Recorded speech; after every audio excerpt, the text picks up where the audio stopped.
Hey guys, and welcome to Tabby Talks, where we talk all things business, fitness, lifestyle, and a little bit of shit. So, we had such a good first episode, and the feedback was amazing. Like, I couldn't have asked for better feedback. And like I said to you guys in the last episode, if there are people you obviously want to see on the episode, if there are topics you specifically want me or myself and a guest to discuss, always let me know because I am definitely willing to take that on board. But like I said last time, I'm super excited to be on this journey now. And with all the people we're going to be bringing on, it's going to be super exciting. So I am excited to have my first guest on the podcast today. And I'm going to do a little introduction, but I'm sure he will probably do a better introduction of himself because there's no one I know that likes talking about themselves more than this person. So welcome to the podcast. We have Ifbb Pro Ali Raza. Ali, thank you for coming on the podcast with me today. Thank you for having me, Tabby. That was a very nice and accurate introduction. Yes, I do like introducing myself because I'm proud of what I've become. And like it's just like been a very long journey, and you've been part of most of it, and you know most about my journey.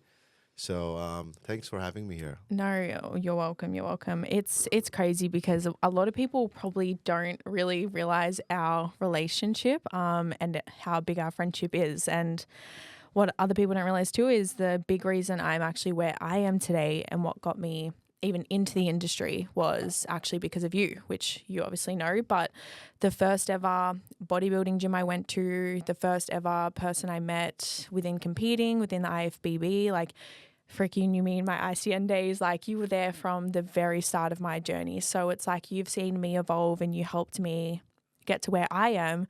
I want to dive into a little bit in how you started with your journey and what you would sort of give to other people who are starting where they are.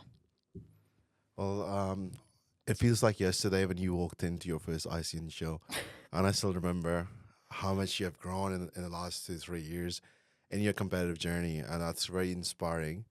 And you don't know this, but like you do inspire me in many other ways. Your discipline, your work ethics, just not competing with business and everything in life.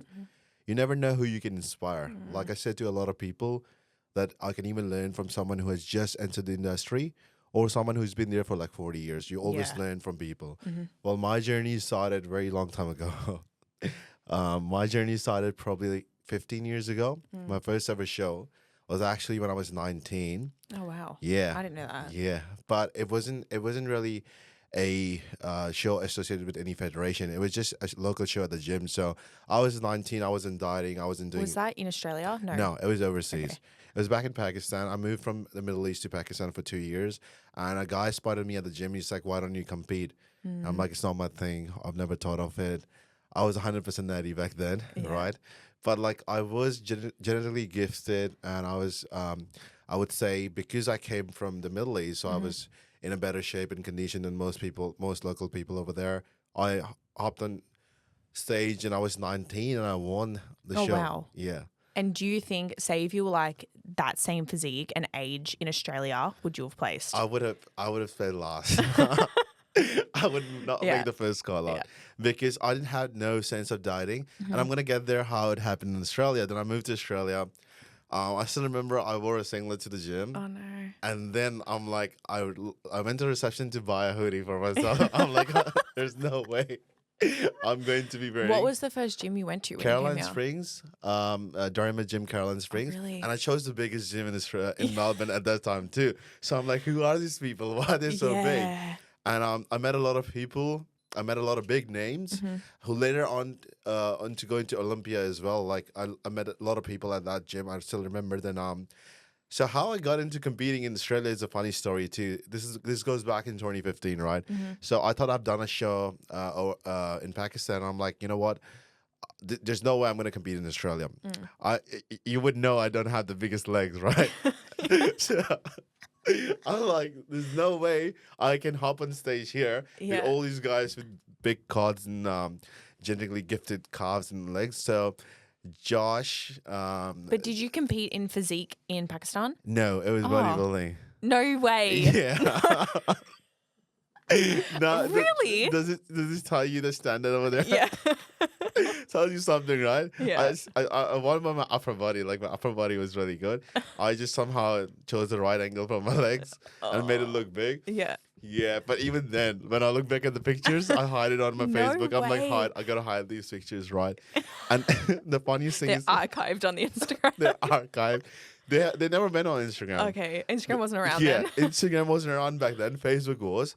But I just sometimes just look at the comments and all that, and people thought that was a good physique. Yeah, it's yeah. crazy how like bodybuilding in general has just evolved Yeah, over it the has. years because I can imagine, especially coming from being in Pakistan, winning. Yeah. You're technically the best because you're the first Yeah. IFBB pro from Yeah. there too. Yeah. So it's like you've come to Australia, you've been at the pinnacle, you've been at the top, and then you're coming here and you're actually no one.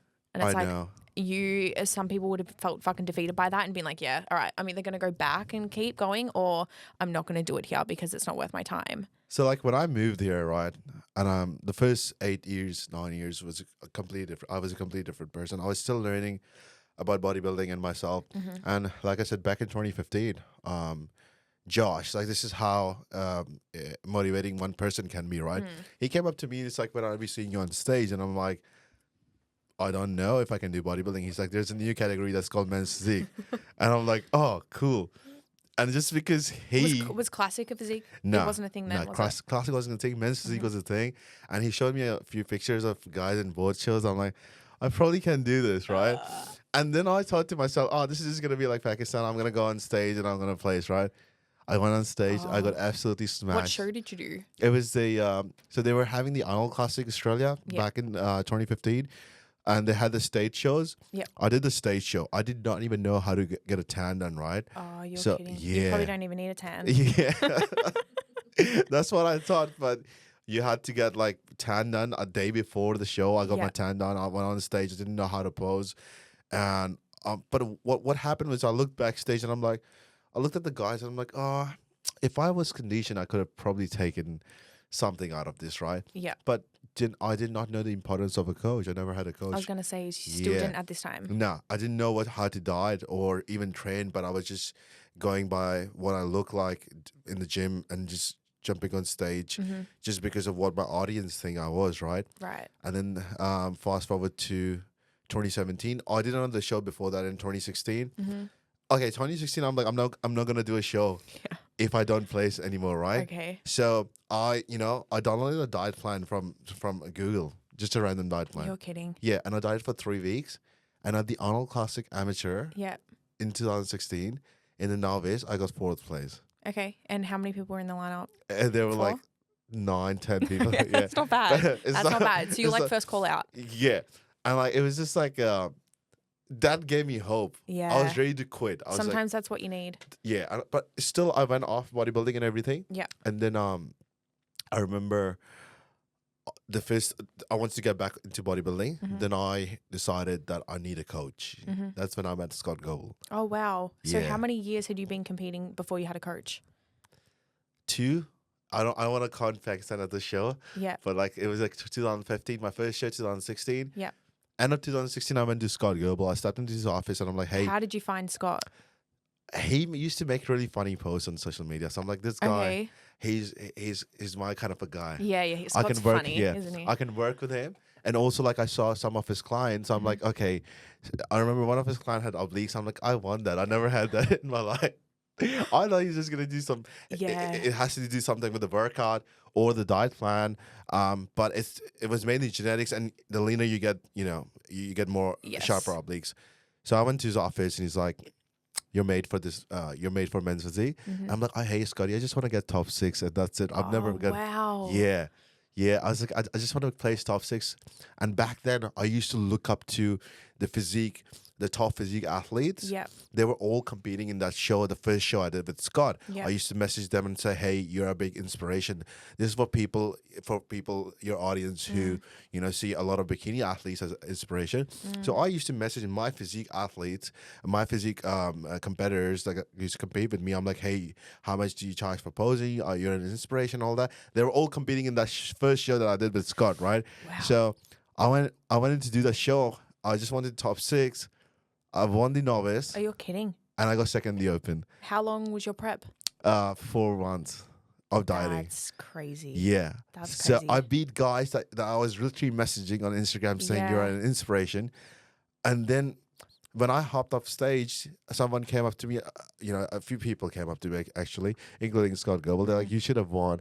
I'm like, you don't understand. I came in with the mindset I need top 6, and I'm walking out winning novice and second the open. And after that, everything changed. Yeah. Because I learned and realized what it takes to be at the top, the discipline involved, the diet, and it's all in conjunction. It's like it's not just the training, it's not just the nutrition. It's like it's fucking all of it. Exactly, it's all of it. You cannot be expecting to get to the top by just following one part of it. It has to be, everything has to be aligned in order for you to reach that goal. 100%. And next year I missed out on my pro card by 1 point, and the year after that I got my pro card in 2019. That I had this thing in my mind, and then that was probably like the biggest year of my life, because I had this goal and I was obsessed with it.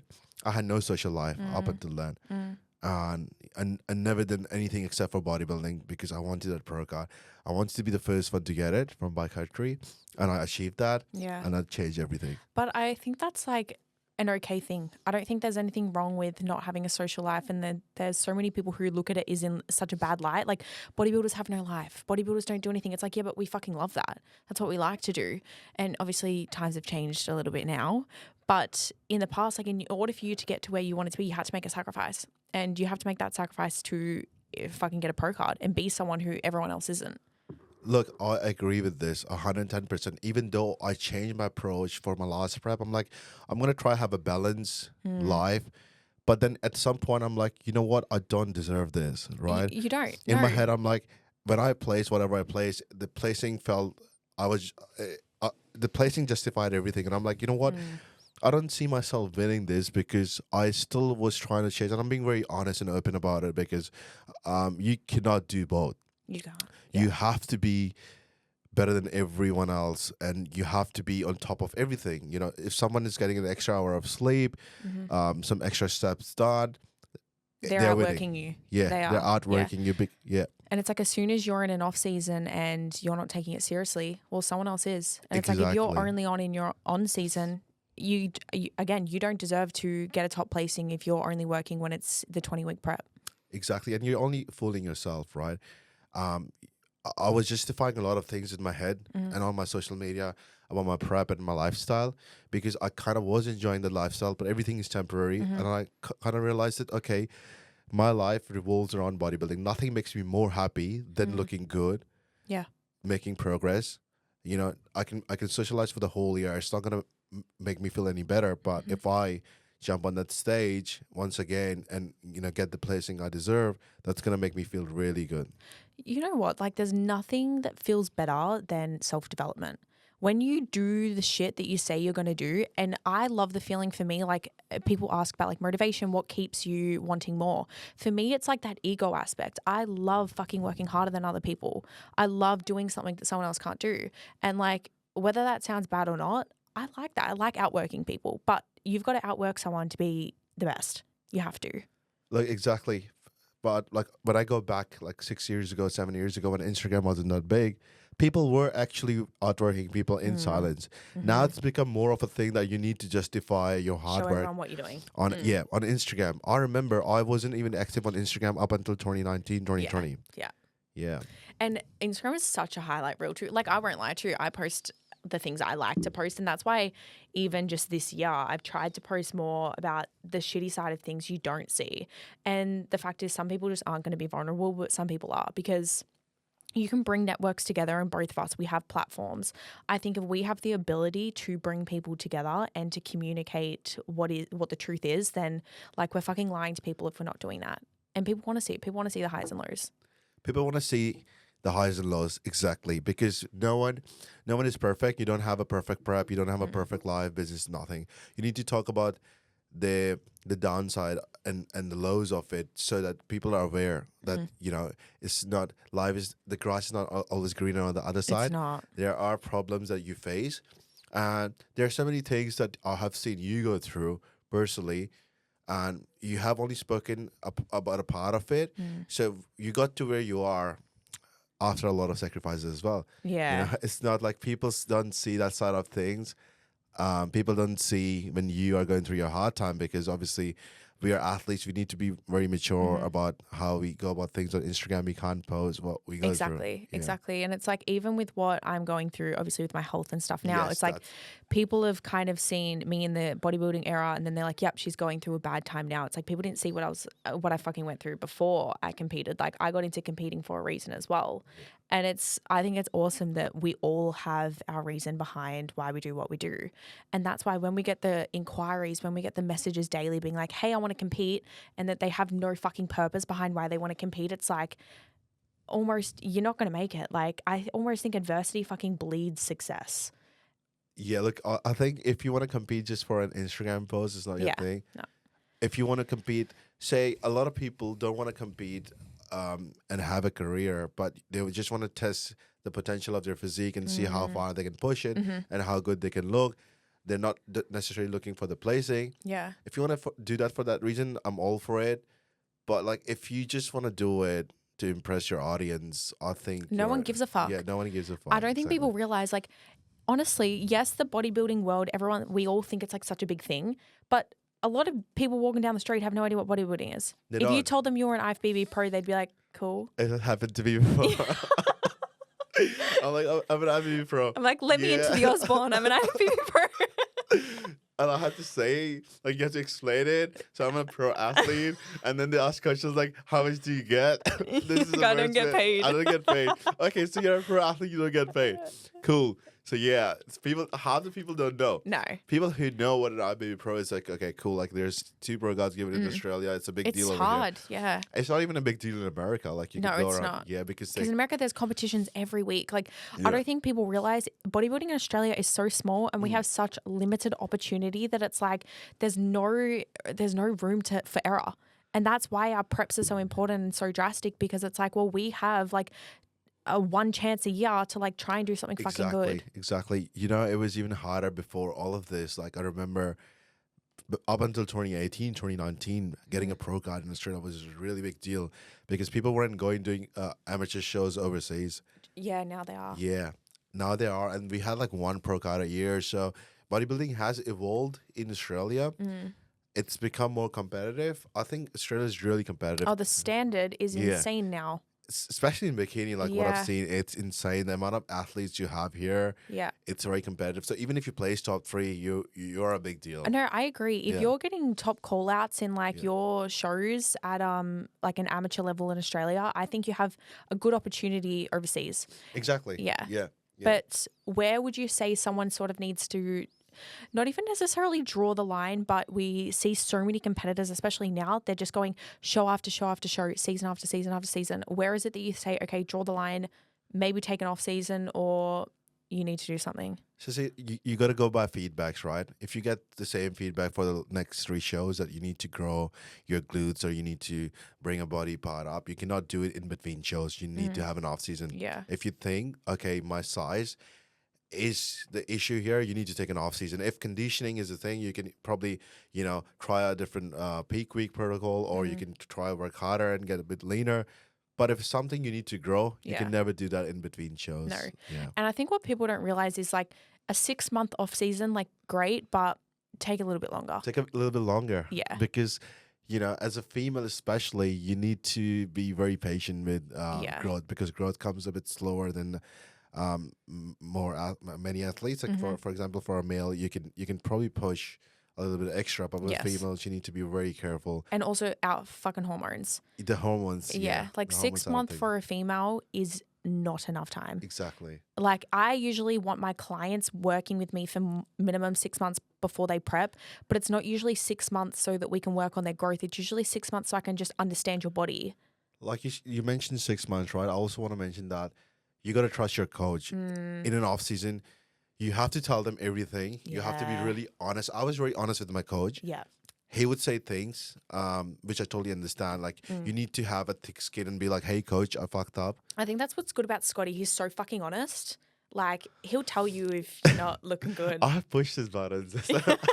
I've been like really fucking honest with him, and he's like, I could see right through him, like he wasn't happy, but he's a good coach because he can communicate very well, right? He knows, he understands the mentality of a bikini competitor. You know, he deals with all the crazies. Yeah. So it's like he gets you. There's nothing off limits. Yeah. So with him, like, you know, because I used to discuss with him. He would tell me all about all his crazy bikini athlete, and I'm like, "How do you do this, man? Like, how would you do this?" So he has the patience for it. He does, and this is what clients need to understand. They jump from coaches. Oh yeah. You know, have you given 100% to your coach? Yeah. Or have you followed a proper off season? You know, everything is fancy on the internet. You'll see, okay, this coach is making so much progress. Yeah. But it's not the thing. It depends on the athlete. I know if I haven't made progress, I'm to be blamed for my off season. Well, I think that's where I've gone wrong too, because like realistically, if a coach because they look good on Instagram, it's like, yes, if you shoot 100 arrows, a few of them are going to hit a bullseye, right? So if you've got 100 clients, a few of them are going to get top placings. Exactly. It's the ratio of the coaches as well. You know, like you said, you put it out there. If you got 100 clients, 5 or 10 clients are getting placing, and you advertise that, okay, cool. You're gonna look good. Yeah, like if you get 20 clients and 10 of them are placing, that's what a great coach is. Yeah. So it's one of those things, and I see so many. It's not common in the male industry, but in the bikini industry, you get like clients jumping from because bikini's appealing. That's Yeah. why. And bikini girls like to post. Bikini girls are very out there, and every bikini girl raves about how good their coach is. Until they want to switch pro show. They want to switch coaches. Yeah. And I've been there. Like, I'm not, guys, Ali literally, he's like my mentor, like for all the good things and all the bad things in my life. And you know that I've been there. The day after the state show in like 2022, I was like, I'm changing coach. And the first thing you said to me was, don't do it. Yeah. I did it anyways. And obviously 6 months later, here he is sitting there saying, I told you so. And I'm back to where I was. But that's why it's like so important not to just like make rash decisions and not to make decisions based off emotion too, because when you come off that competition stage, your emotions are fucking everywhere. That's why everyone gets post-show blues. Emotions, it's so right. I still remember when Tabby came up to me and she's like, I want to change coaches. I'm like, finish your prep, you know, change after the prep. You don't have to change in between shows. Like, it's going to look really bad and it's going to play with your health, mental health, everything. But the next thing she knows, I don't listen. 1 hour later, she's got a new coach. And like, obviously don't regret that at all. Like, I think it's good to do things because I'm the type of person that has to do something myself. I just don't, it's not that I don't listen to other people, but like I have to go through something to experience it. Yeah. And that's why I'm very big on advocating and very big on like trying to get others to listen to me so they don't have to go through the same thing. But it's also nice to have other people in your corner. Like, the one thing I've always loved about you and our friendship is I can actually just tell you anything, and it's like there's no judgment. Yeah. Yes, you'll call me up on my shit, and like I'll call you up on your shit too. But it's what needs to be said. And sometimes I think you need that person in your corner who's just going to be so honest with you in the sport. And like over the years, it's gotten even stronger, the bond between us calling each other out and shit, and we take it very nicely. Yeah, no, the other day we were we had an argument the other day. But like that ended well because I just said, look, thank you for telling me how you feel and I'm sorry. Because sometimes you don't realize like someone else's emotions or someone's feelings or if you're crossing a boundary. And that's why communication is everything too. Like maybe in the past it wasn't that there was ever issues, but it's like our communication style wasn't as good. And the more you talk to someone, the more you open up and you relate, it's like you'll get better at that communication too. I've learned that if you have a problem with someone or if you're thinking about, you know, if there's an issue in your head, just talk to the person straight away. 100%. Don't talk to a mutual friend. 100%. You talk to a mutual friend. That's where everything goes downhill. I know. Because 90% of the time, the mutual friend is not going to be honest with you. Because wait, how long did we not talk for? Like a few years ago. It was a few months. A few months. Yeah, but the issue wasn't even about us. About us. This is the funniest thing. That's the only one time. I know. In the last 4 or 5 years since I've known Tabby, the only one time we had this argument and we didn't speak, and it wasn't even an argument. We just stopped talking.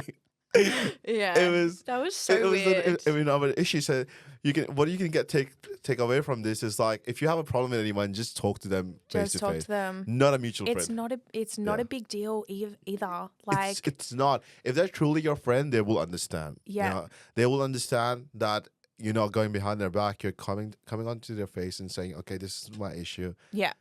All right. Do you want to explain yourself? If there is an explanation, they can explain themselves." Because like your feelings are so valid as well. Like you can feel how you want to feel. No one can invalidate how you feel, no matter how stupid the issue may seem to an outsider's perspective. So honestly, like you've even experienced it like recently with other people. It's like if there's been a direct issue, like yes, you can talk shit about them all you want, but if you just go up to them and explain the issue, like they're clearly your friend for a reason. You clearly like hanging around them. They clearly benefit you in somehow. So don't like fucking lose that. People are out there wondering why they don't have friendships, why they don't have relationships. It's like, but are you actually trying to physically make it work? Because in life, effort is everything. You do have to make effort with your friends and with your family to make it work. Exactly. Like you got to make effort. Like I have had problems with people, and recently I've learned it's better to be alone than have people Yeah, it is. Yeah. in your life who are a liability even behind your back, you know. So I've had this approach for the last couple months now that I'll go to their face and say, "Hey, I've got this problem with you," and then I would know where our friendship stands. Yes. You know. See how the other person responds. Yeah, and see how they respond. If they get too aggressive about it, then you know they're the problem. Like think about this. Do you really want anything like that in your life? You're at this stage where you want to move forward, and like I'm much older than you, so I don't have time to waste. I have like 3-4 years of bodybuilding that I think I want to do, grow my business, and all of this can only happen if I have the right people in my life. 100%. You know? But that's even a big thing when it comes to like family. Because so often with my clients, I have them say, my family doesn't support me in my goals. And like as of recently, I have obviously gotten nice and close with my family, which I am so fucking grateful for. And I've actually realized like having the right family around you just makes your mental health so much better. Like where my mental health is now, having a good relationship with like my dad, my brother, my sister is everything to me. But like at one point in my life, I really wasn't close with my family. And a lot of people don't know this either. And it's like, even to this day, like I still don't speak to my mum, but that's a choice that I make to make myself better, to put myself in a good position. And I think that's okay. Well, what I've seen in your life and how much I've known you for over these years, this has probably been a very productive year for you in terms of you know, relationships. You've gotten close to your dad, your family. It was really beautiful because, like you said, the right type of family. And what Tabby's saying, that if you think someone is toxic, let it be your family or whoever, you gotta at some point cut them off. Yeah. Up to some extent, you gotta cut them off because holding on for too long can damage it. Yeah, it can. And like the same thing happened with my dad. Like I hadn't spoken to him for years, and he learned eventually, and things worked out. But I know a lot of people say, okay, you can't leave family and you can't do all, you know, but sometimes you just have to. You got to do what you got to do. Like the most I ever learned about myself was when I was alone, and when I didn't really have friends, when I didn't really have family. That's when I learned my love for obviously bodybuilding and having control there and finding like a community and passion there, but also where I learned so much about myself. And it's like, I know you, like you've had a fucking lonely journey at some point. Like you've moved country, you've moved away from your family. You've started in a country where no one's known you. You're now at the bottom of the barrel. It's like, well, am I either going to just accept that this is my life now, or am I going to at least try to do better? Yeah, you always got to do better because sometimes someone outworks you and takes your place and you're forgotten. But like in this whole process, what I've learned too, right? And this goes with, you know, anyone who's in hands. What I've learned that it does play with your mental health a little bit. Yeah. It does. Yeah. So what I've learned and how I've still managed to stay sane and have friends and be happy around people is that I tell myself half the time that if I get too aggressive inside my head, I talk to myself and say, hey, it's the hormones. You gotta actually, you know, calm down and take it easy. And half the time you have to think very, very carefully with your emotions when you are on a prep and you're in hands, because you need to know that the people around you do not deserve They don't. your mood swings and your attitude. Yeah. Like there's more to life than prep. you got to outweigh the pros and cons, and you got to see if you can actually handle it. If you cannot handle it, don't do it. Exactly. And I know even for myself, like doing a contest prep, being enhanced first not, it's like the difference is insane. And I can honestly say that I become like a little bit emotionless and I lose that part of me as well, and like my joy factor, which I love the personality that I have in an off season. Like I'm always happy, and in a prep it's not that you're not happy, you're just, emotions are so just they're everywhere that it's like it is hard to control that. But if you can't learn to control that, like that's no one else's choice to, and no one else's decision to make you enhance. Like you're choosing to fucking do that, so it's like it's not someone else's fault. Don't put it onto someone else. So like, what would you say a bikini enhanced competitor during prep? What do the emotions feel like? Because for a guy, you get really aggressive. Yeah, I like, obviously when you talk about like a bikini girl being enhanced, first of all, don't even think bikini girls literally need to be enhanced at an amateur level in Australia at all. I think when you do go to overseas, I do personally think that at some stage some kind of PED involvement may need to be necessary. But I think where people go wrong is that they think PEDs, bikini girls, they think it's such a big thing because they're seeing these male bodybuilders. Bikini girls don't need to really take anything. Exactly. Like people need to stop thinking that as well. It can be done like in a healthy manner. It does not need to be dangerous, and it does not need to be such a taboo topic. Because going into the emotion side of thing too, like with me, I just get I feel like because obviously our estrogen drops. Estrogen is like the most productive hormone for a female to obviously control like birth, but to control obviously our fat storage, and obviously that's going to have a direct impact on our gut to brain axes, like everything.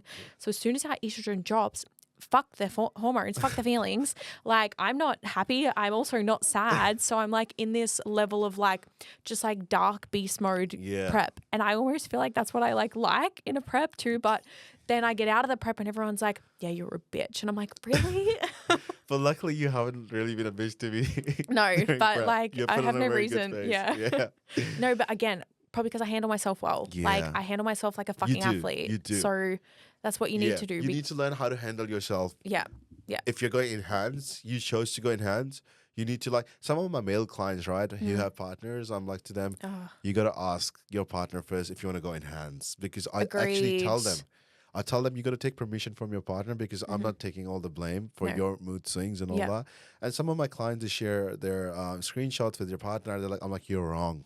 You cannot speak to someone someone like that because you're on a diet. 100%. Honestly, I must confess, I've done that too. Like I've spoken rudely to people, but you learn when you lose a couple people. And I like that you actually ask your clients to tell their partner or tell their wives or whatever, because I think it is such an important thing in a relationship to be open about like your PED usage. Because if you're going behind your back, if your partner starts acting differently, if they're using a substance that obviously can control their emotion, control their behavior, it's like you need to be aware of that, because it can definitely be harmful and detrimental to a relationship. Because I've had clients and their siblings or their parents have come up to me and say, hey, there's something wrong. Oh, you're kidding. Yeah, he's been very abusive, and what's going on? And then I pull them up and I'm like, I can't coach you anymore. And I'm very straightforward like that with my clients. And, if my client listens to this, they will know who they are. Like I've just told them, hey, you got to ask your partner if you're being,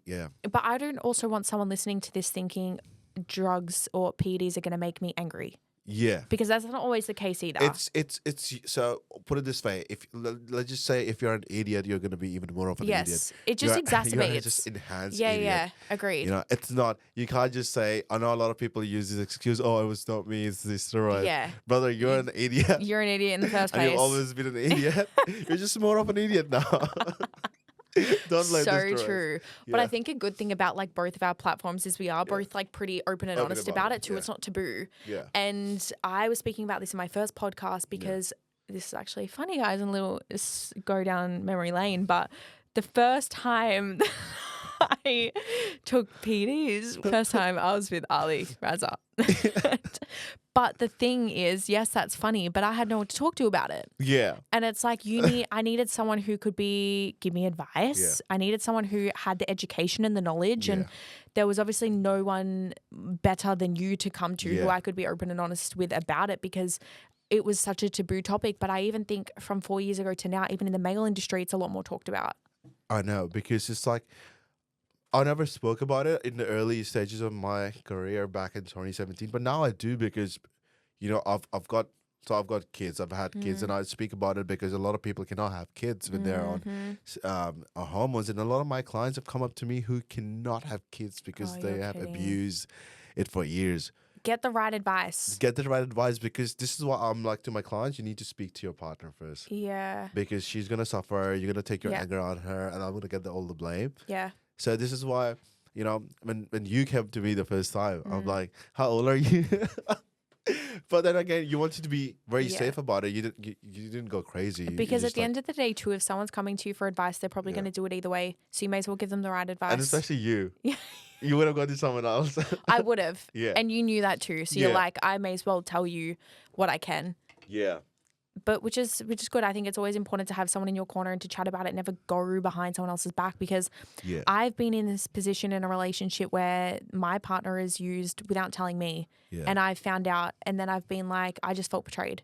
And it's not that I probably would have cared if you had have told me, but I felt like there was just a form of miscommunication or a barrier where it's like, well, why are we building a relationship upon lies? Exactly. Look, it does play with your head as well, and you cannot put anyone under the impression that you're not using it. You can always have a mature communication about it. Yeah. And just be like, hey, what do you think? And I also personally say to my clients and people listening to me, do not use it without guidance. 100%. Just get a coach. If you get anything out of any of this, from the start, we've said get a coach. Get a coach, because I have used it without guidance, right? I'm not going to lie. I've used it without guidance at the start. And I was working at my Lebanese mate's shop, and he's like, hey, bro, you want to use something? Crazy. And I use it. And I know I was the worst the first year of using it, and you would have hated me, absolutely hated me. Yeah. And I was just, because I didn't know what I was taking. And when I actually studied everything, and I'm like, okay, wait, this was so wrong. So people don't know that I was using more when I wasn't competing than I'm using now that I'm competing. How crazy is that? Yeah.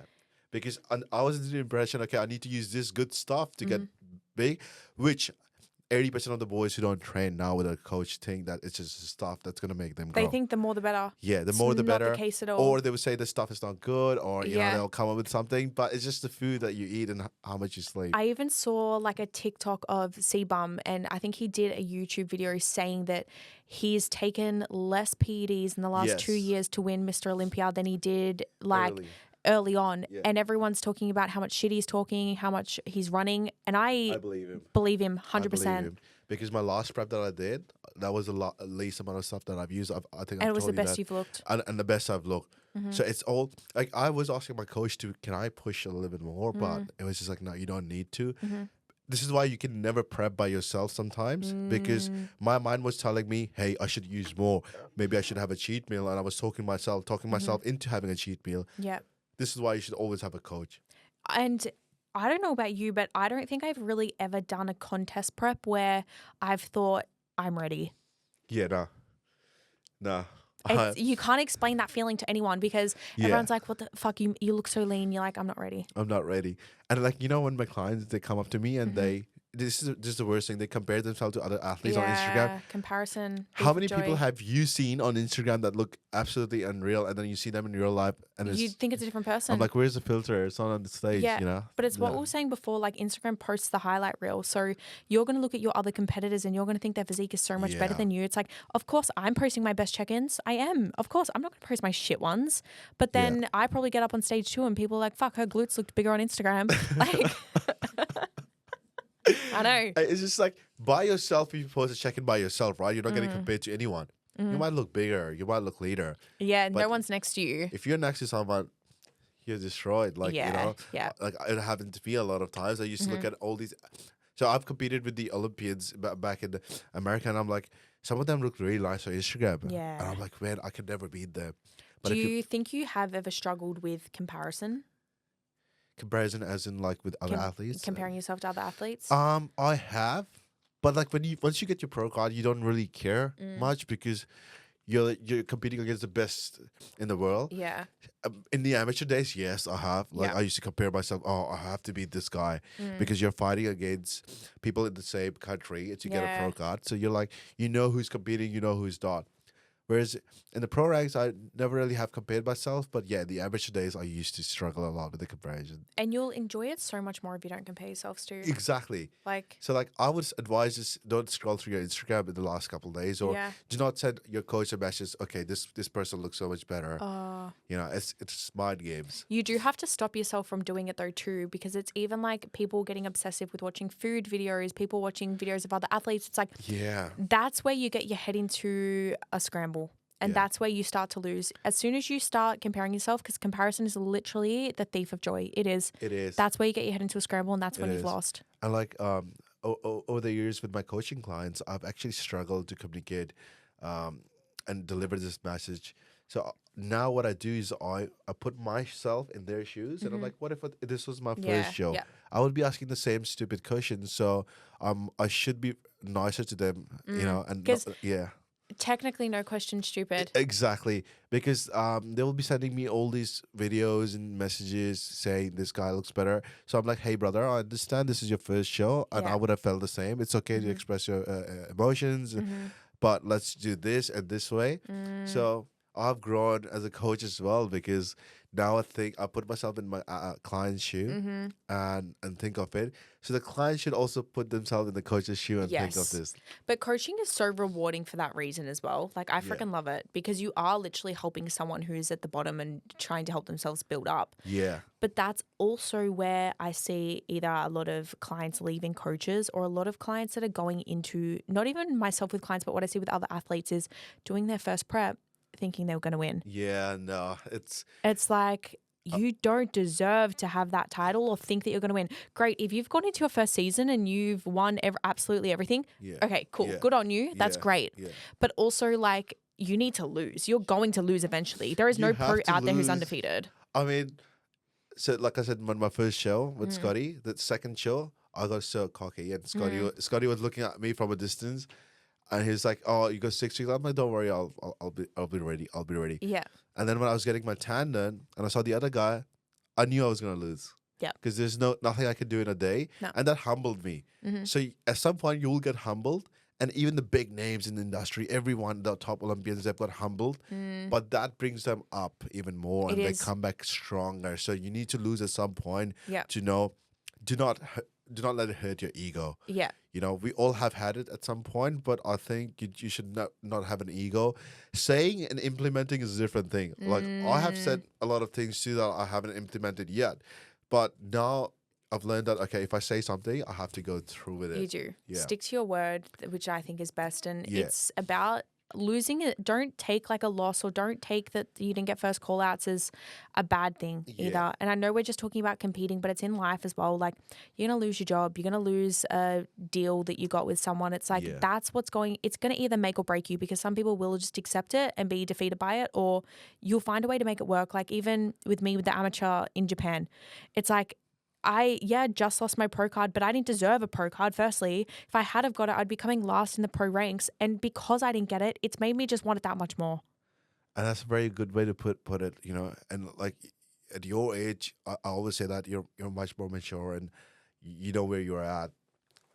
You cannot win a pro card and expect to, you know, do well in the pro ranks because you've done good in an amateur show. Yeah. And exactly like you said, you knew that you weren't gonna do good in that show. There's always a right time for everything. There is, and probably if you won your pro card back then, I don't think would have come this far No. in business and life.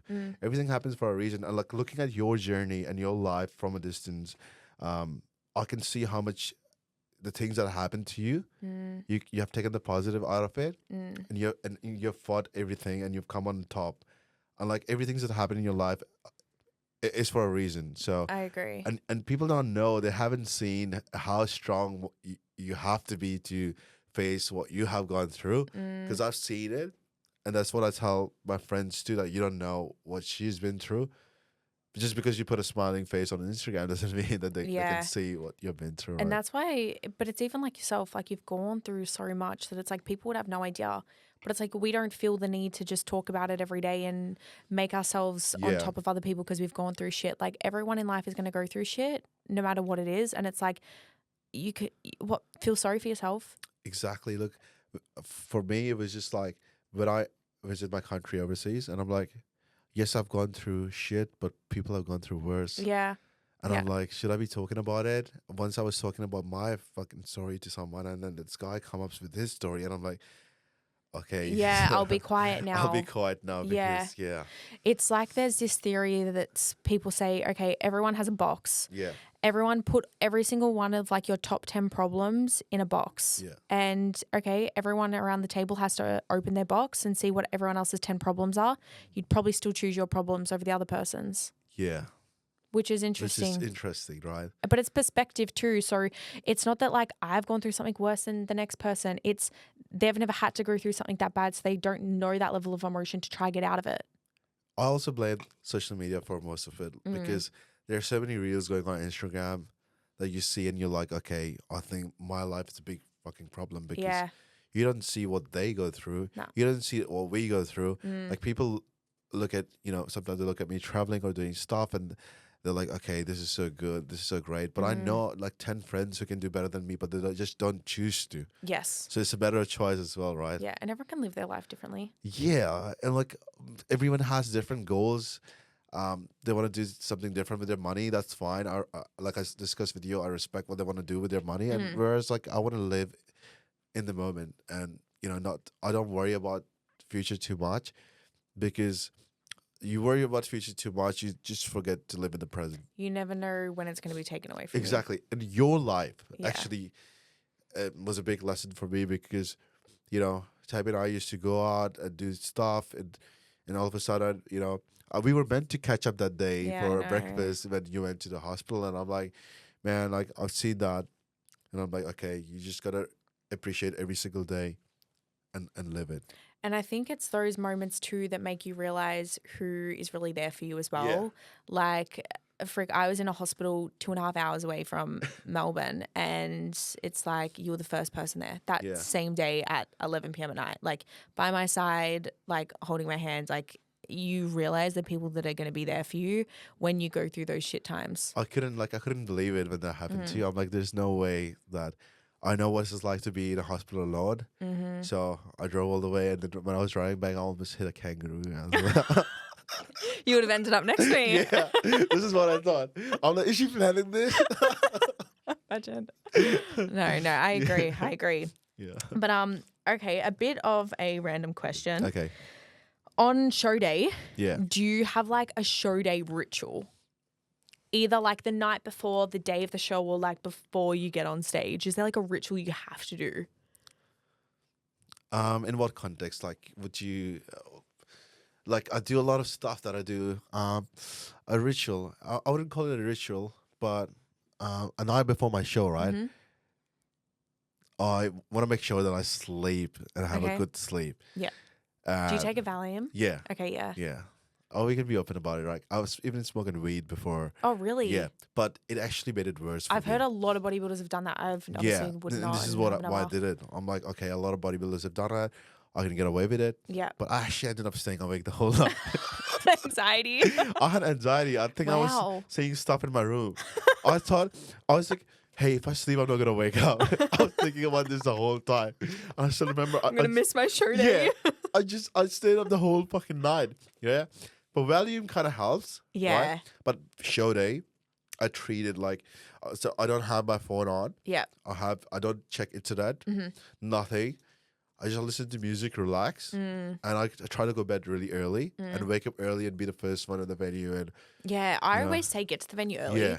Like you may as well. What are you doing at home, like stressing? I reckon get there early, sit down, put your feet up, like get what you need to done. And like amateur days, I don't remember much, but I know that for the pro shows, it's just like you representing a country, you know. So I really want to dress up nice for the athletes meeting. Yeah, be there right there, take a lot of pictures, and just feel it. Feel the smell of tan. Smell pro tan. Isn't it Yeah. just something It in the is. air? Like I take a lot of effort because for men's physique, you know, you gotta look good on stage. Yeah. So Men's physique is the bikini. yeah, bikini. So do my hair. Like it matters. Yeah, I've never done makeup though. No. Were you sure? Yeah, I But would. agreed, like the prettier you look on Yeah, stage, the better you the look. better you look. Yeah, like get your hair done. Like Yeah. men, put in fucking effort when you're on stage. These male bodybuilders standing up there with their hair not done and standing there like all grumpy. Like Yeah. put in effort on stage. If you look good, your physique's Yeah. gonna look better. Your I want to physique's look at you gonna- if you're up there. Exactly. So I just like I make sure that I'm on point and just walk in and talk to a lot of people. Make friends. Yeah, be friends with a lot of people. I love making friends backstage. Yeah. The friends that I make backstage, you know, they're still my friends and Yeah, those they always will relations- be. Yeah, I was gonna compare it to a relationship, the friends you make at a club at a smoking area, but I should probably not do that. Have you made any more friends at an IFBB show or more friends at the Osborne? Oh, that's a tough one. That's a tough one. Put it this way: good friends at the IBB shows that will actually motivate me. Yeah. Good yeah. friends who help me skip the line at the Osborne in the smoking area. Yeah. It's I can't say I can balance it, but I would choose the IBB friends. Cool. And what if I say most of my IBB friends are from the Osborne? One's the security guy, one's the bottle guy. Yeah. I take the competitors out like after a show. Like after a show is a different story, yeah? Fine. Yeah. After a show you want to go and have fun and Yeah. do whatever you can do. But like before that, probably not. Funny. All right. Let's get into some of our Q&As, shall we? Yeah. Okay. Should I do one? You do one? Okay. Yeah. I reckon maybe we do like 4. Yeah. Okay. Okay, here's actually a good question I got. How do you not let your emotions get the better of you? When I'm sad, I just eat and ruin my progress. So this has happened to me a lot of times, right? And I think I've actually made a reel with my coach Scott Slayman with it. So when I like emotions hit everyone, like we're human beings, we're not robots. Like the last time it happened to me, I just think like so I made a peanut butter sandwich and I Is this in a prep? yeah, in a prep, right? Peanut butter sandwich. I put a lot of honey and everything in it. And the sandwich was just sitting right there. Like my emotions talking to me, I need to smash this. But then I thought about all the sacrifices that I made. And I Yeah. thought about how much trust my coach puts in me, how much my family relies on me, where I've come. I was talking to myself. I talked myself out of it. Then the sandwich that I made, I actually checked it in the bin. Okay. Yeah. Okay, good. Yeah. I was going to say, well, I don't know. I actually don't know about you, but in Yeah. a contest prep, I've never once overeaten. I haven't, because I think a part of doing a contest prep is learning to do with your emotions. And if you want to be like a high level athlete, like, yes, I understand shit's going to happen sometimes. Like, who knows? Sometimes we've all made a mistake, but you have to learn to deal with that emotion. It's your choice to be in that contest prep. It's your choice to be fucking hungry, because there's people in this world who are not Exactly. choosing to be hungry. Exactly. That's a very good thing that you said there. I chose to be hungry. No one is forcing me to be hungry, right? And like I have been emotional, but I've taken it out in a different way. I've never ever let food get in my body. No. I would say if you feel like you're gonna attack food, hide it.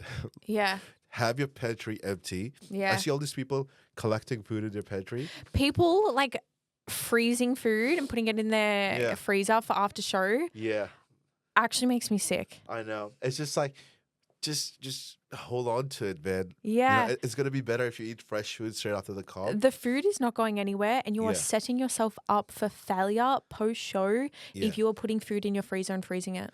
And also, like, you know, I've had like tougher situations in my life than Yeah. a prep. Yeah. So I've like grew up in a very tough environment in my school days and all of that. It was just 10 times tougher than this, you know. And it's not gonna be any easier than, you know, almost getting yourself killed. So it's just a prep. Literally. So emotions, I'm very good with controlling, but for normal people who haven't been through what I've been through, I would say yeah. that That's why it's perspective too. Because Yeah. if a contest prep is the hardest thing someone's ever gone through, then of course like accepting hunger is going to be challenging. But the more you can embrace the more you can embrace the suck and enjoy the journey of the struggle, the Yeah. better you're going to be. yeah, like you gotta enjoy the whole journey, right? Mm-hmm. I think Chris Bumstead says something very nice. If you numb the bad, you numb the good. Or have you heard No. a speech? Yeah, he says something along the line: if you numb the bad, you numb the But good. it's so true. It's so you got to be at good. both ends of the spectrum. Like if Yeah. you don't feel the lowest of lows, you're never going to feel the highest of highs. Exactly. It's not meant to be easy. Nah. And like when you are emotional, obviously you're hungry and your mind's telling you to eat. Yeah. And you got to fight those emotions. Yeah. I know a lot of my clients and even your clients would have justified, oh, I had a binge. Yeah. You should not have a binge because you're an athlete. If you're having a binge, if you're my lifestyle client, you're having a binge. We can deal with we it. can deal with it. Yeah. But if you're my comp rep client, you're having a binge, you'd lose. You've don't, lost. You don't look, Tabby. You're not comp rep. You're getting a medal. You're beating a lot of people on stage, not because you're binging. You are not just fighting. You're not just training and dieting. You're also fighting. A winner is also fighting all these demons and all these thoughts as well. I love that. So when you win that medal, it represents all the demons you have fought, all the cravings you have fought, all the situations you have come across, how you've dealt with your family, not just a diet and training plan that you have followed. I love that. So yeah. this is what I tell myself. If I get the medal, it represents all the struggles, not just my diet plan, not just my training plan. Yeah. But that's why, like, it means so much to me as well, like being up on that stage, because it's like, doing a 20-week prep is easy. Fucking give me a meal plan, a training program, give me Stairmaster. I love it. I love being a prep. Yeah. But it's everything else that follows that. Yeah. And even like an off season. An off season for me is so much harder than being in prep. Because you have the flexibility. Yeah. And you don't have a goal in mind. Like off season can go for a longer or shorter period of time. It's not like you're 12 weeks out off season. No, it can go for like a year. And that's I failed in that after I got my pro card. I let a bit loose, but this year I have set a challenge for myself. I got to go back to what I was when I turned pro and think, because people are gonna beat me. They're gonna go ahead of me because they're working. They're working and I'm not. Yeah. And you can't tell me that, okay, it's not a sport like you're not playing footy that you can, win by your skills or it's something. It's not performance based. It's like every single day you're building blocks and leading to this physique. And there's always going to be someone new coming up the ranks. So there will be. And that's why you need to be on in your off season. If you're in your off season and you're not tracking food, you're not weighing your food, if you're just training to an RP freaking 2 and not following a structured training program, like, good luck in your fucking prep. You might be a success and have a little bit of a fluke and do well because you got great genetics and you lean down. Yeah. But you're not going to get much further than that if you want to do more shows. No, you have to have a routine in your off season because progress is made in the off season. It is. You know? And I've also realized that you would agree with me. You grow and you get leaner when you're sleeping. Sleep is very important. Rest is important. You don't get leaner or you grow while walking around the kitchen and eating food or in the gym. You actually grow in your sleep. Yeah. So prioritizing sleep has also become one of those things for me. Okay, that's where good I'm one. actually working on a lot of my sleep as well. Yeah. I sleep heaps. So that's an issue for me. Yeah. Do you want to hit a question? Okay. All right, let's see what we got. So, okay, you can answer this one too, right? When putting some size on, is it okay to consume high fats and high carbs together? Thank you. I think it depends on the client and their lifestyle. Like, obviously, you want to, if someone's trying to put on size, you want to prioritize carbs, obviously, for like glycogen store and transferring glycogen to the muscle cell to obviously help with like peri-workout nutrition, like pre, intra, and post. However, if a client is struggling to get their food intake in, but they actually do need more calories to hit their surplus, if they've reached the amount of carbohydrates that they can consume like properly, then yes, I'd put more calories in via fats. Yep, I do the same with my clients, but considering that my clients, some of them are on insulin or they're enhanced, so I need to monitor their carbs. So if my client is using insulin to push those extra carbs in, I make sure that the carbs are super high and the fats are low. And also, like you said, it depends on everybody. Like everybody is different, right? Everybody's type is different. Some of our clients cannot digest fat properly. Yeah. So I actually focus on their digestion as well. That's because digestion is the key. As a men's physique athlete or someone who needs a small tapered waist, they need to make sure their digestion is on point as well. Yeah. Waistline, I don't think people realize how crucial it is in competing. Yeah. Like, you want your waist to be... You need to make sure that you're not inflamed or you... Sometimes the bloating can give an illusion of a very thick waist as well. Yeah. So like this is recently what I've been doing is I've been playing with the food and making sure, okay, this guy in a growth phase, sometimes I'll go high fats, very high fats and moderate carbs. And I'll be like, okay, how does your digestion feel? Yeah. What do you think of after this meal? Can you write down for me which meal? If they think they feel bloated after a certain meal, I'll think, let's say, for instance, a lot of my clients do not digest avocado properly, or Yeah. some of them are even allergic to things like dairy in yogurt. Mm-hmm. So a coach is like planning everything very accordingly. But in that way, the client has to make an effort and make sure to tell me which meal. Yeah. Communicate with your coach. With your If coach. you're bloated after a meal, you shouldn't be. You should not be coming to me and say, "Oh, I'm bloated." Do your work research Yeah. as well and see, okay, hey coach, I'm bloated after this meal. Yes. Do the research first and then Yeah. go to your coach. Yeah. Yeah. I've had girls send me photos and they're like, my stomach's so bloated. I'm like, what did you just eat? They're like, I don't know. It's been happening for like a few weeks now. And I'm like, okay, where's your diary? Yeah. Like, show me after what meals you're bloated with. Yeah. And you know what, Tabby, even sometimes what I've noticed is like meal one, if they have meal one, it's the issue that's causing bloating. They'll have meal two, but by the time they have meal two, they will feel the bloating. So it comes later. Yeah. So you cannot really tell which meal it is, but you'll have a rough idea because you would know by looking at your client.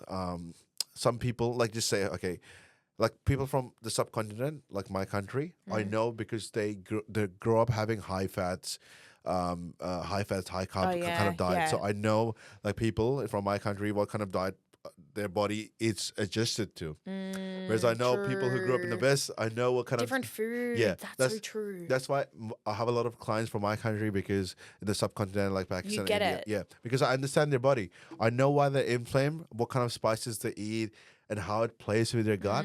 Because I have studied that in my body, and I know when I used to have certain amount of certain foods, it would be different. The next question is, how often should I be changing my training program? I'm bored after 4 weeks and my coach won't change my program. So like, I hate when people blame it, their training program on their coach. Like, if something's working for you, just stick to it. Stick to it. I know Olympians who have stuck to the same program for years and years, right? Yeah. Changing your program won't change your physique, right? If you think that you're not making progress, fine. Get your coach to change your training program. Or if you have an injury, or if something's playing up, then change it. But if it's working for you, you're making progress in the gym, you're lifting more weights, you don't need to change it. Yeah. You're not there to entertain yourself. 100%. If you're bored, you're not training hard enough. Agreed. You have to train harder.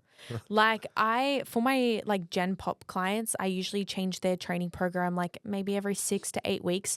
The only reason I'm changing your training program is to give you a new stimulus so that you're enjoying the program for Gen Pop. Yes. If you're an athlete and you're a comp prep client, follow the same fucking program because you can, maybe take a deload if you actually need it, but are you training hard enough to need a deload too? Because a lot of people just take deloads every 6 weeks because they think they need to.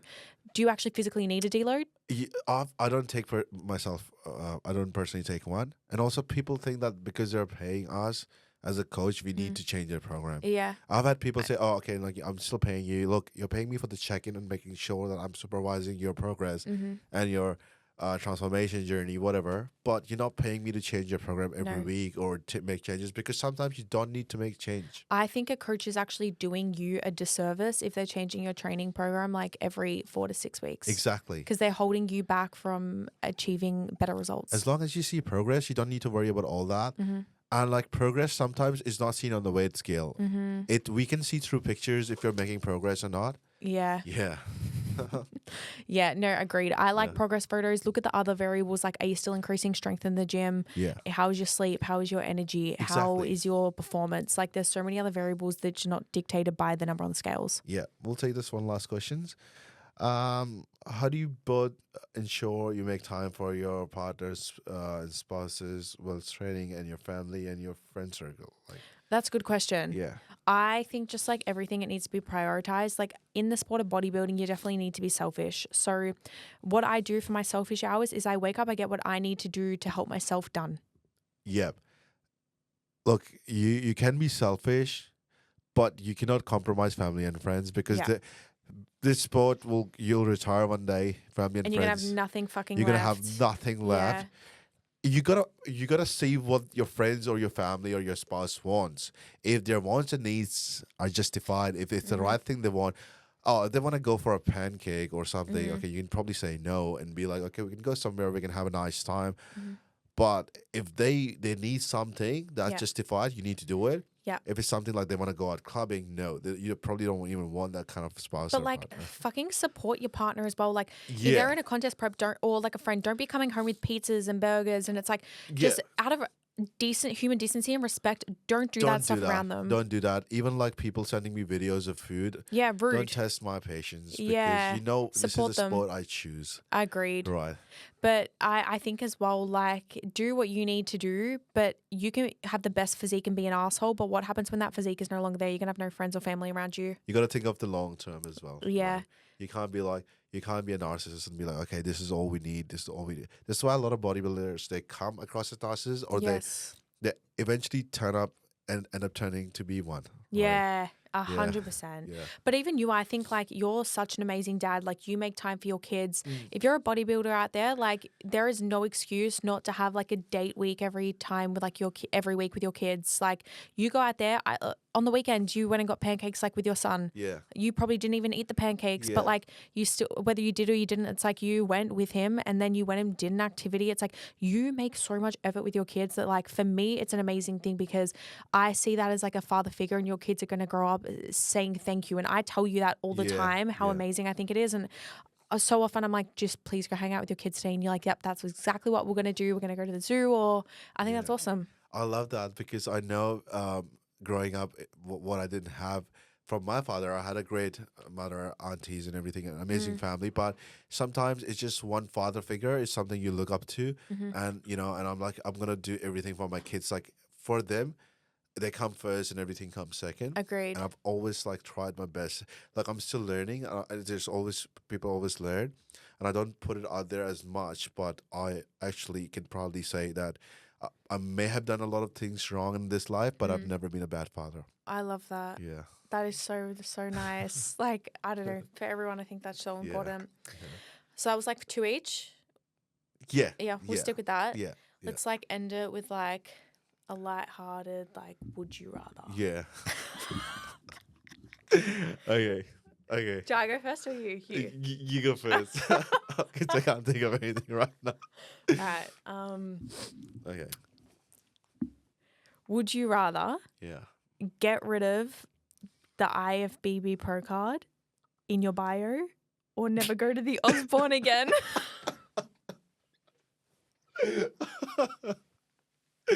Oh, shit. He's actually thinking about it. The IFB Pro card took me blood and sweat to earn that. I won't get rid of it. Okay, fair enough. I would not go to Osborne again, but I'll go to a different bar. Where's your next go-to? Oh, shit. That's very hard. I haven't been anywhere else. Soho. Yeah. Yeah. Nah. Everything else is just second. Like that was just one place because everyone was A happy place. Yeah. Everyone knew. Everyone is always happy there. Yeah. Yeah. And like half the people, my friends in the friend circle, everyone go there. But yeah, IFB Pro card is something that is attached to an identity. Yeah. Now. Yeah. Love that. Yeah. Yeah. Oh shit! Now I gotta go. Shit. But your one was such a good one. I Now know, I'm gonna that come was up. good. Did you do your research on this one? No. No? Shit, you put me on spot. You and Jamie are like spot on with your would you rather. Yeah. Yeah. Okay. Would you rather date None. okay, if you were to marry one, right? Would you rather marry someone who's a IFBB Pro competitor or The someone other or someone who doesn't train and like he's like in a corporate world and just stays fit? Yeah, probably that. Yeah. But they just need to support what I do. Good. The reason being is because if I was to be with someone who was really high level, I don't want them to be at the same level as I'm at. Like obviously they're clearly above me if they're a pro, but I don't want them to be as obsessive with like food, nutrition and stuff as I am, because I want to go home and talk about life and talk about fun things and go on a holiday when he's not asking me what I'm eating. Oh my god, this is like this is so accurate. Yeah. I can't see myself like you could not date a bikini girl. No way. Nah. Two self-obsessed people cannot be living under the same roof. Yeah, agreed. Yeah. Okay, let's do one more. Okay. Okay.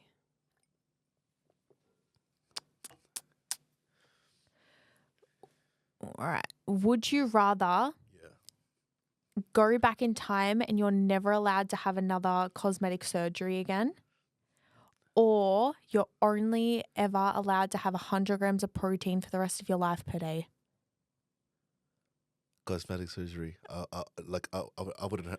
I would rather not have a cosmetic surgery And eat all the protein? Yeah, eat all the protein. Okay, Yeah, that's good. yeah. Okay, Yeah. not so. Yeah. I need the physique as a man. I need these muscles. I love it. Yeah, I think But you could have 100 grams of protein but still jab testosterone. not even then. It's not enough. I need bigger Goes to muscles. show, guys, you need your nutrition. Yeah, nutrition is very important, right? Because it's okay to look after yourself, but a man should more be focused on his physical appearance. Love it. Yeah, Love it. he needs to have his strength. Yeah, yeah. All right, one more. Okay. Would you rather not have would you rather not train glutes for the rest of the rest of your life, or your upper body? Not train upper body. Yeah. Yeah. I thought you loved training upper body. I prefer it. That's the thing. If it was like a choice, I, for like no aesthetic reason, then probably never train like glutes again, because I actually don't like training glutes. Yeah. But for obviously competing reasons, I'd rather only ever train lower body, like glutes again. Oh, okay. Yeah. All right. Yeah. No, I was just thinking of something else. Would you rather? But it's just like, it's very hard to be on the spot. I should have come. Because like if when I'm driving back, I'll be like, fuck, I should have asked her this. Should have asked her that. You know? All right, guys. Well, we'll finish our episode there. I think that was good. We can chat for hours, to be honest. Yeah, that was just like a glimpse of it. We need a series If on you Netflix. guys want a series 2, Marley, Raza and I, then let us know. But thank you, guys. If you've gotten this far, well done for listening to episode 2. Ali, thank you for coming along. Thank you for listening. And I'm not sure because I'm all clogged up on my nose. It's not from the cocaine. It's just I've had a surgery, so I'm all clogged up. So next on the cards, another surgery this month. Oh no. No, like people who are next month. I just wanted to, early in my 30s, have whatever I can, and then just focus on bodybuilding and I love that. my Do what makes you happy. Yeah, exactly. Like, and it did make me happy. A lot of people were say ifs and buts, but just go get it done. You don't want to wait until 40. No. Now I want to just focus on bodybuilding until I lose my hair, and then I have to go for hair transplant. Which I can see is happening, but yeah. I might meet you there, to be honest. All right, guys. Well, thank you for listening to episode 2 of Tabby Talks, where we talk all things fitness, business, lifestyle, and a little bit of shit.